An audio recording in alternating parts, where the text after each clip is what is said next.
Welcome to JMR Talks. Today let us discuss about the need to have quality conversation. Now what is a conversation? A conversation is nothing but an oral exchange of suggestions, what we call opinions, and what we call observations, ideas, sentiments, and all that.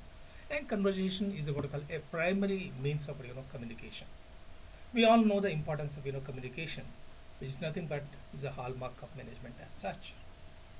Now, why people what we call hold a conversation? Conversation gives us what we call social support, be it our friends, be it our what we call associates, be it our peers and all that, either for information sharing or advice giving. It a conversation what we call helps us to put the things what we call in perspective. Further, it helps to what we call build our resilience and cope better with the situation we landed in or we are in as such. Now coming to the management, better conversation is no doubt is vital for nurturing leadership, learning and what we call change. And coming to the what we call manager, who holds a key role in building a strong and vibrant work environment, having quality conversations on a regular basis, on a continuous basis, helps to find out the key insights about employees, their expectations, their behavior, for managing better, so that organizations, objectives could be what I call accomplished. I had the opportunity what I call to attend several meetings, sessions, whether it is online, offline.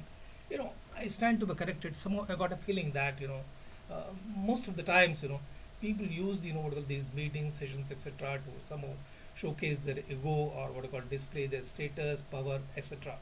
And that's the reason few people they dread meetings what I call like this. Now, what is the point in what I call attending, conversations or having a conversation like this, which doesn't help in what I call educating us, informing us, inspiring us, and most importantly, what I call in deciding us. So, a conversation that happens around a purpose that educates, informs, inspires, and decides is a what I call a good what I call or a quality conversation as such. So, a conversation involves both talking and listening. In fact, Peter Drucker says that a better, what I call way of what I call, communication is to listen what others have not said it. It involves both verbal as well as non-verbal clues. Maybe that's the reason, people say that, look at the what I call body language during the conversation. That makes you to what I call, find out whether the other guy is interested in what you are saying or some kind of that. So, a conversation requires a full presence and openness of what I call mind. It should enable us to what we call show our humanity. Maybe we can call it as what we call conversational empathy. Now, so a conversation is an opportunity to add positive and constructive energy. It's always good to ask open-ended questions in a conversation, such as why, where, what, so that what we call people what we call start thinking. It's a two-way what we call exchange of value. It's about what we call others and their ideas and their feelings. So let's not what we call try to show off, by making what we call one way.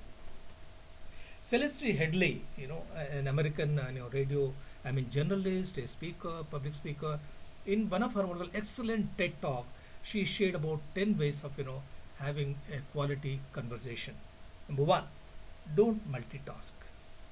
Some of us, what I call, are in the habit of, having a conversation and simultaneously what I call talking to someone, what I call on the smartphone. So let us be what I call present, like in people say in letter and spirit. Second, don't pontificate. Always, what I call engage in a conversation with an intention of, learning something. Let us not, suffer from either of the two syndromes, called I know everything, I don't wish to know anything. Let us be open-minded. Let us have what I call learning mindset. Always, what I call use open-ended questions, so that, what I call they can describe. Go with the what I call flow. If you don't know, say what I call you don't know. People, some people have observed, they suffer from competency deficiency, what I call syndrome. They try to what I call show, display their what I call, superiority complex. In fact, when they have feeling what I call inferior complex. No, why not be what I call open, frank? When we don't know, we don't know.